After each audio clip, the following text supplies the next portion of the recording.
Fasting खूप महत्वाचा विषय आहे. नक्कीच. आणि आय गेस तुम्ही तुमच्या एका याच्यामध्ये पण फास्टिंगचा एक प्रोटोकॉल वापरता. हो, येस. आपल्या थायरॉइड फ्री फॉरएव्हरच्या रिव्हर्सल सिस्टीम मध्ये फास्टिंग हा तितकाच महत्वाचा एक उपाय म्हणून आपण वापरत असतो. राईट. येस. सो आता मला फास्टिंग हा तुमचा उपाय आहे. ओके, मला हे थायरॉइड पेशंटच्या दृष्टिकोनातून हे प्रश्न तुम्हाला विचारायचे आहेत. ठीक आहे, सुरू करूया. नक्कीच. सो पहिला प्रश्न असा आहे डॉक्टर, की थायरॉइडच्या पेशंटसाठी किंवा रुग्णांसाठी उपवास किंवा फास्टिंग सुरक्षित आहे का? नक्कीच आहे. थायरॉइडच्याच पेशंटनी तर नक्कीच हे करणं गरजेचं आहे. पण कुठल्याही पद्धतीच्या लाईफस्टाईल डिसऑर्डरमध्ये तुम्ही असाल, particularly diabetes, hypertension, obesity, PCOD यासारख्या डिसऑर्डरमध्ये सुद्धा फास्टिंग खूप अमृतासारखं काम करतंय म्हणायला हरकत नाहीये. कारण लंघनम परम औषधम असं अष्टांग हृदयामध्ये म्हटलेलंच आहे. सो उपास 2 पद्धतीचा जनरली गृहीत धरला जातो. एक आपण उपासाचा धार्मिक दृष्ट्या एक तिथं उपासाचा प्रकार येतो आणि दुसरा आहे तो आपला डाएट संदर्भातला. सो पर्टिक्युलरली दोन्ही गोष्टींवरती आपल्याला लक्ष देणं गरजेचं आहे, कारण दोन्ही तेवढ्याच महत्वाच्या आहेत आणि लोक धार्मिक दृष्ट्या सुद्धा उपासाचं महत्व खूप मानतात. येस. सो पहिल्यांदा जेव्हा आपण थायरॉइडच्या पेशंट्ससाठी उपास किंवा फास्टिंग म्हणतो आहोत, तर त्याला डायरेक्टली आपण कुठल्याही पद्धतीच्या 12 आवर फास्टिंग, 16 आवर्स फास्टिंग किंवा इंटरमिटंट फास्टिंग इथं जम्प करून चालणारं नसतं. कारण बरेचदा आपण आता मार्केटमध्ये बघतो आहोत की ते पण एक प्रकारचं फॅड आहे की चला उपास करायचा आहे, 16 तास फास्टिंग आहे, इंटरमिटंट फास्टिंग आहे आणि डायरेक्टली मी उद्यापासून त्या गोष्टी सुरू केल्या तर त्या थायरॉइडच्या पेशंटना त्रासदायक ठरू शकतात. सो स्लोली आपण तिथपर्यंत जाणं महत्वाचं आहे.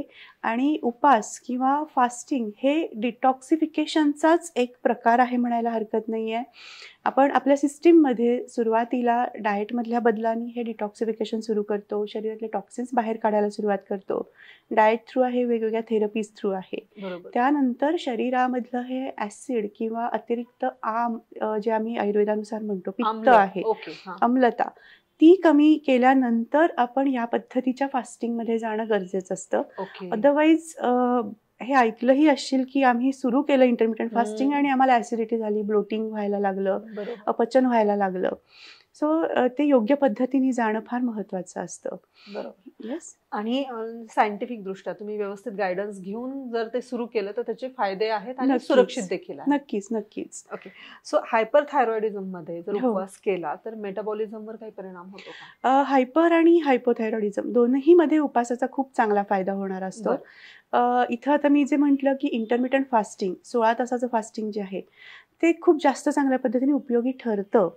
जर आपण योग्य पद्धतीने आपल्या डाएटमध्ये कंट्रोल करायला सुरुवात केलेली आहे, आपलं डिटॉक्सिफिकेशन प्रोसेस सुरू झालेली आहे, पित्त आपलं नॉर्मलाइज व्हायला सुरुवात झाली, पचन नॉर्मलाइज व्हायला सुरुवात झाली आहे, त्यावेळेला अशा पद्धतीचं इंटरमिटंट फास्टिंग किंवा 16 आवर फास्टिंग थायरॉइडच्या पेशंटना अतिशय उपयुक्त ठरणार आहे.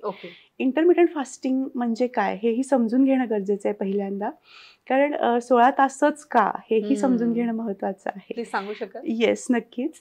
सो आपण जेव्हा अन्न घेणार असतो, अन्न घेतल्यानंतर आपल्या शरीरामध्ये इन्सुलिन सिक्रीट व्हायला लागतं आणि हे इन्सुलिन आपल्या शरीरामधलं ग्लुकोज जे तयार होणार असतं ते योग्य पद्धतीने युटिलाइज होण्यासाठी मदत करणार असतं. सो जेव्हा आपण कुठल्याही पद्धतीचं अन्न घेतो ते पचन होण्यासाठी किमान तेवढा कालावधी आपण शरीराला देणं महत्वाचं असतं. हा कालावधी आपण सेल्फ हिलिंग आपल्या शरीराकडनं होणारी ती एक क्रिया आहे असं म्हणायला हरकत नाहीये आणि ही वेळ प्रत्येकाने दिली पाहिजे शरीराला. एक उदाहरण नेहमी माझ्या वेबिनारमध्ये पण मी देत असते की समजा एक एम्प्लॉई आहे आणि त्याला काम दिले, त्याचं काम आहे 9 ते 6. 9 ते 6 मध्ये तुला 10 फाईल्स कंप्लीट करायच्या आहेत.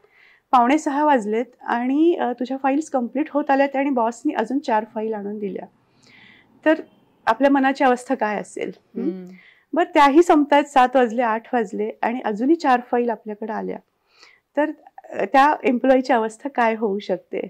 ओव्हर एक्झॉस्टेड आपण होतो. सेम कंडिशन जर आपण ओव्हर इटिंग करत असू, सतत वारंवार आपल्या आहारामध्ये आपण काही पदार्थ आपल्या पोटात टाकत असू, तर आपल्या शरीराची होताना दिसते. पहिलं अन्नच पचलं नाहीये, पहिलं कामच अजून कम्प्लीट होतंय आणि पुढचं अन्न आलंय, पुढचं काम माझ्या पोटासाठी आलेलं आहे, हे जेव्हा होताना दिसतं त्यावेळेला मग शरीराची ही पचनशक्ती पुन्हा निष्क्रिय व्हायला लागते, योग्य पद्धतीने काम करत नाही. आणि या केसमध्ये काय होतं की जेव्हा पहिलंच अन्न पचलेलं नाहीये आणि पुढचं अन्न आपल्या शरीरामध्ये आलेलं आहे, त्यावेळेला आधीचं अन्न तसंच शरीरामध्ये पडून राहतं, ते टॉक्सिक बनायला लागतं आणि शरीर पुढच्या आलेल्या अन्नाला पचवण्यासाठी तो जठराग्नी किंवा जी एनर्जी आहे ती यूज करायला लागतं. म्हणून फास्टिंग हे फार महत्वाचं आहे.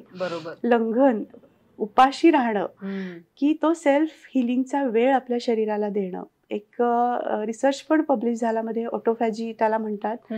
सो जॅपनीज सायंटिस्ट आहे, त्यांनी ही टेक्नॉलॉजी डेव्हलप केली. खरं म्हटलं तर आपलंच हे आहे सगळं, आयुर्वेदामधून आहे, पण समहाऊ बाहेरच्या लोकांनी सांगितल्यानंतर ते जास्त पटतं.